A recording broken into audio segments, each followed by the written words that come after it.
بسم اللہ الرحمن الرحیم۔ مسائل کی مجلس میں نماز سے متعلق بات چل رہی ہے، اور وہ نماز جو نفل نماز کہلاتی ہے۔ نفل کا مطلب یہ ہوتا ہے کہ جو اللہ پاک نے ہمارے اختیار میں دی ہے،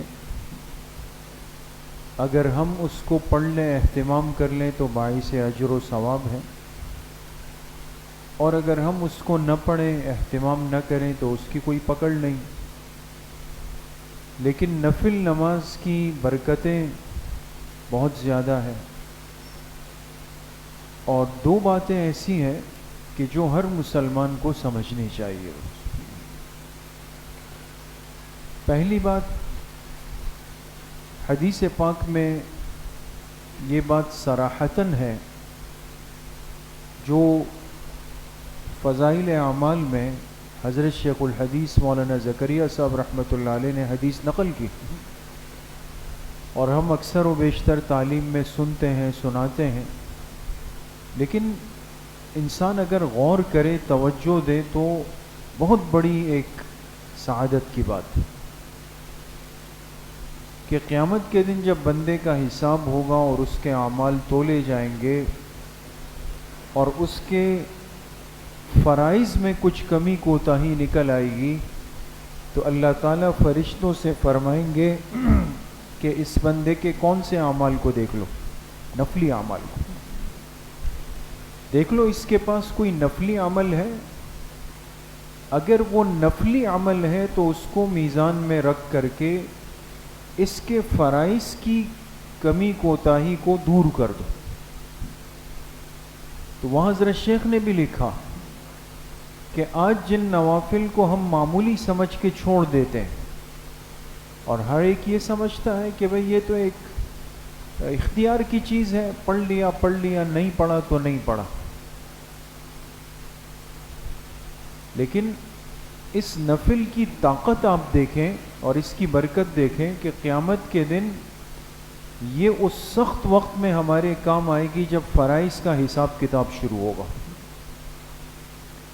اب ہمارے فرائض میں کتنی کوتاہیاں ہیں، کتنی کمزوریاں ہیں، اور نفل کچھ ہے ہی نہیں، تو پھر بندہ کیا کرے گا؟ اس لیے میرے عزیزوں، دوستوں، بزرگوں، ایک تو جب بھی کسی نفل عمل کا موقع ملے، اور نفل کا اطلاق یہ بھی یاد رکھیں کہ ہم جب نفلی عمل کہتے ہیں تو سیدھا نماز کی طرف آتے ہیں، لیکن نوافل میں نفلی روزہ بھی شامل ہے، نفلی صدقہ بھی شامل ہے، ذکر، اذکار، تسبیحات، یہ سب نوافل کے اندر شامل ہوتے ہیں۔ تو انسان کو پیچھے نہیں ہٹنا چاہیے، اور یہ سوچ کر فوراً پڑھ لے کہ کل قیامت کے دن اگر فرائض میں پھنس گئے تو پاک پیغمبر کی حدیث ہے کہ انہی نوافل کے ذریعے سے اللہ پاک اس کا ازالہ فرما دے۔ ایک بات۔ دوسری بات، حکیم الامت حضرت مولانا اشرف علی تھانوی رحمۃ اللہ علیہ نے لکھی، اور حضرت نے لکھا کہ ہم نفلی عمل کو یہ سمجھ کے ترک کرتے ہیں کہ بڑھاپے میں جا کے موقع ملے گا پڑھ لیں گے، اس لیے کہ آج تو ہمارا ایک مزاج ہے، ہم کہتے ہیں نوافل ان بزرگوں کے لیے جو بالکل پارے ہیں، نہیں پڑھتے۔ تو حضرت نے فرمایا کہ اللہ نے نفل میں یہ طاقت رکھی ہے کہ اس کے اہتمام سے سنت کا جذبہ پیدا ہوتا ہے، اور سنت میں یہ طاقت رکھی ہے کہ اس سے فرض کا جذبہ پیدا ہوتا ہے۔ کتنی بڑی بات لکھی کہ نوافل سے سنتوں کا مزاج بنے گا، اور سنتوں کے اہتمام سے فرض کا مزاج بنے گا۔ آگے فرمایا، آج اگر کسی بندے کے فرض میں کوتاہی ہونے لگ جائے، دیکھیں بہت اہم بات ہے، آج اگر کسی کے فرض میں کوتاہی ہونے لگ جائے، یہ بندہ غور کر لے، اس نے لازماً سنتیں ترک کرنا شروع کر دی ہوگی، اور جو سنتوں میں سست ہونا شروع ہو جائے گا، نوافل اس کی زندگی سے نکل جائے گا۔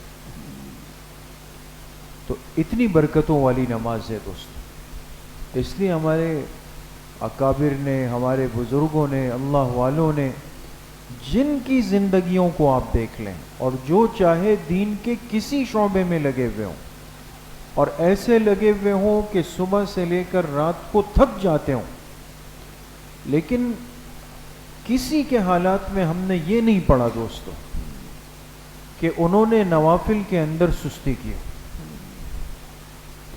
اور یہ واقعہ میں بارہا عرض کر چکا ہوں کہ ہمارے حضرت شیخ پیر ذوالفقار صاحب دامت برکاتہم نے لکھا ہے کہ ہم بیرون سفر پہ تھے، تو ایک شہر سے دوسرے شہر جانے میں کافی وقت لگا. جب ہم پہنچے تو رات آدھی سے زیادہ گزر چکی. اب تھکن سے جسم ٹوٹ رہا ہے، تھکاوٹ ہے. جو میزبان تھے اس نے بستر بچھائے ہوئے، ہم ساتھی جا کے فوراً بستر پہ ڈھیر ہو گئے. فرماتے میں تھوڑی دیر آرام کے بعد پھر اٹھا وضو کے لیے، اور اس کے بعد آ کے مصلی بچھایا. جسم میں طاقت تو نہیں ہے، جسم ساتھ بھی نہیں دے رہا، ہمت نہیں ہے، لیکن بہرحال. تو فرمایا جو میرے ساتھی تھے انہوں نے کہا حضرت اتنی گنجائش تو اللہ پاک نے دی ہے، تو سفر میں اگر رات کے نوافل تہجد اگر انسان اپنے عذر کی وجہ سے چھوڑ دے تو یہ تو شریعت کی گنجائش ہے، آپ کیوں اپنے آپ پہ بوجھ ڈالتے؟ تو وہاں حضرت نے یہ جملہ لکھا اور جو دل پہ نقش کرنا چاہیے. فرمایا ہم فقیروں کو روٹی اس وقت میں ملتی، ہم فقیروں کو روٹی اس وقت میں ملتی. تہجد کی نماز کا تو اندازہ نہیں کہ کتنی بڑی نماز ہے. اسی لیے ہمارے حضرت مولانا شمس الرحمن العباسی صاحب دامت برکاتہم فرماتے ہیں کہ اس دنیا میں کوئی بندہ اللہ کا ولی اس وقت تک نہیں بن سکتا جب تک وہ تہجد کا پابند نہ ہو. اس دنیا میں کوئی شخص اللہ کا ولی اس وقت تک نہیں بن سکتا جب تک وہ تہجد کا پابند نہ ہو. تہجد بھی ایک نفل ہے، رات کے نوافل ہے، لیکن ان نوافل میں، ان نفلی اعمال میں، ان نفلی نمازوں میں اللہ نے کتنی برکتیں اور طاقتیں رکھی کہ سب اہل اللہ اس کی ترغیب دے رہے ہیں. تو بھئی اس کو ہلکا سمجھ کے، اس کو معمولی سمجھ کے تم ترک نہیں کرو. تو ہم تو کوشش کرتے ہیں کہ سنتوں سے بھی جان چھوٹ جائے، بس کوشش کرتے ہیں، بس 2 رکعت جیسے تیسے پڑھ لی پھر بھاگنے کی کرتے ہیں. اس سستی کا اثر ہماری نمازوں پہ، فرض پہ پڑا، اور نتیجہ یہ کہ اب ہمت نہیں ہوتی. اذان کی آواز آئی، نماز کی آواز آئی، تلاوت کی آواز آ رہی ہوتی ہے مسجد سے، اتنے ہم قریب ہوتے ہیں، لیکن کام کر رہا ہے تو کر رہا ہے. تو اس لیے میرے عزیزو دوستو بزرگوں، یہ بہت بابرکت اور قیمتی نماز ہے نوافل. اور پھر اللہ نے یہ کرم اور مہربانی فرمائی ہے کہ دن میں بہت بڑا وقت کھلا رکھا ہے، کھلا وقت رکھا ہے کہ جس میں بندے کا دل چاہے تو یہ باوضو ہو یا وضو بنا کے اپنے لیے نفلی نماز یہ پڑھ لے. آسان ہے. ہاں جو ممنوع اوقات ہیں وہ آپ حضرات جانتے ہیں کہ بالکل جب سورج طلوع ہونے لگے، طلوع شمس کے وقت کوئی نماز پڑھ سکتے ہیں؟ کوئی نماز بھی نہیں. عین زوال شمس کے وقت کوئی نماز نہیں. عین غروب شمس کے وقت کوئی نماز نہیں. یہ 3 اوقات ایسے ہیں کہ جو ممنوع اوقات کہلاتے ہیں، یعنی جس میں کوئی نماز بھی نہیں ہو سکتی. عین طلوع، زوال اور عین غروب. اور ان 3 کے علاوہ پھر چند اوقات ایسے ہیں کہ جس میں نوافل کو ممنوع لکھا گیا، نفلی نماز. اور وہ آپ جانتے ہیں کہ جب بندہ فجر کی نماز پڑھ لے، فجر کی فرض نماز پڑھ لے، تو اس کے فوراً بعد نفل پڑھ سکتا ہے؟ نہیں پڑھ سکتا. کب تک؟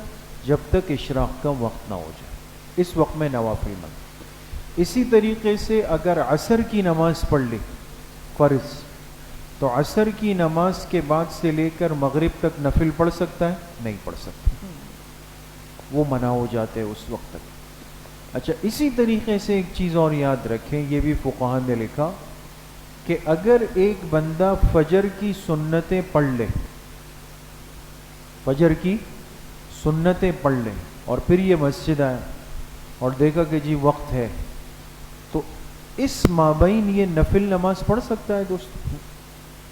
فجر کی سنتیں اور فجر کی فرض کے درمیان بات پہ غور کریں۔ بعض دفعہ ہوتا ہے نا، انسان گھر میں فجر کی سنتیں گھر میں پڑھنی چاہیے، اس کی بہت بڑی فضیلت حدیث میں آتی ہے۔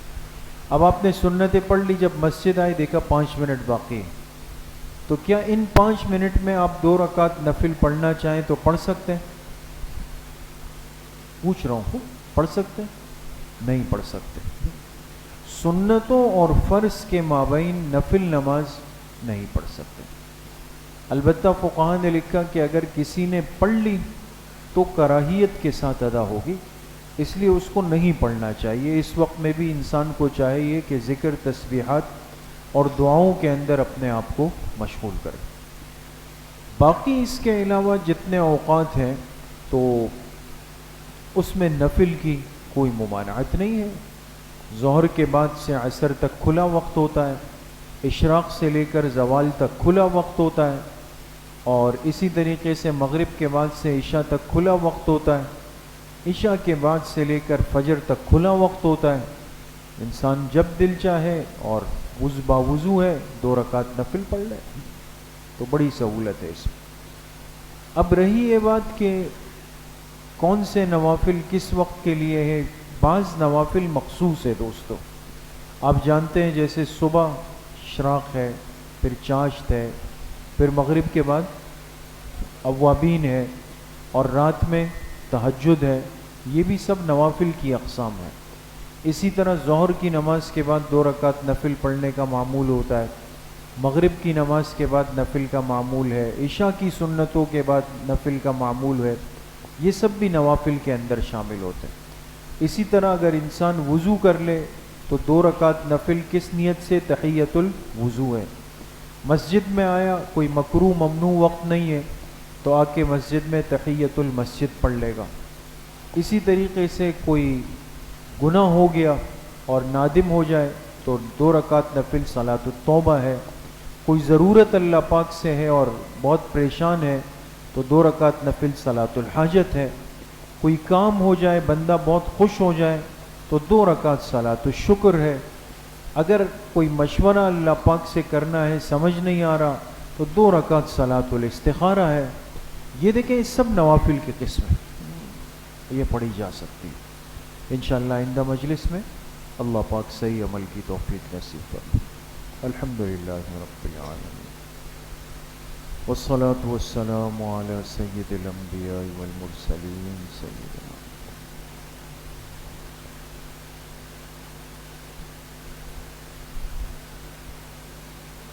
وصلی اللہ وسلم علی نبینا محمد وآلہ وصحبہ اجمعین برحمتہ۔